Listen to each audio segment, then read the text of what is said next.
Hello everyone, কেমন আছো তোমরা সবাই? আশা করছি ভালো আছো আর আমিও ভালো আছি। নতুন আরেকটি ব্লগ নিয়ে তোমাদের কাছে চলে এসেছি। এখন সকাল 9:30 বাজে, রেডি হয়ে গেছি এবং মাম্মামকেও রেডি করে দিয়েছি। আজকে মাম্মামের স্কুলে যাব। আজকে লাস্ট পিটিএম আছে, ওদের সেশন ব্রেক হচ্ছে, তো লাস্ট পিটিএমের জন্য রেডি হয়ে গেছে। ওর পাপাও নিচে ওয়েট করছে। দেখো বেরিয়ে পড়েছি, রাস্তায় এতটা রোদ্দুর আর নেওয়া যাচ্ছে না। আর আজকে সানগ্লাসটা আনতেও ভুলে গেছি। তো দেখো স্কুলে চলে এসেছি। যাওয়ার পর এবার মিটিংটা শুরু হবে।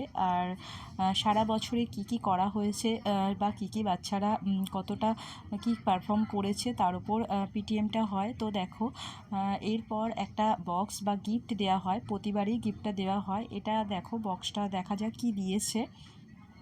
তো চলো বক্সটা আনবক্সিং করি। দেখো এখানে কিছু অ্যানিম্যাল আছে, তো এই অ্যানিম্যালগুলো দেওয়া হয়েছে, তার সঙ্গে একটা কার্ড দেওয়া হয়েছে। Animal hide and seek activity আছে। তারপর দেখো এখানে একটা স্টোরি বুক দেওয়া হয়েছে। প্রতিবার পিটিএমের শেষে একটা করে বাচ্চাদের জন্য অ্যাক্টিভিটি বুক, স্টোরি বুক দেওয়া হয়। আর তারপর এখানে দেখো মাই হেল্পার হ্যাটের উপরে একটা অ্যাক্টিভিটি বুক আছে। তারপর দেখো এখানে সমস্ত বইগুলো যে দেখতে পাচ্ছ, সারা বছর ধরে যে বইগুলোরা অ্যাক্টিভিটিগুলো করে সেই বইগুলো দিয়ে দেওয়া হয়। তো ভিডিওটা ভালো লাগলে অবশ্যই লাইক করতে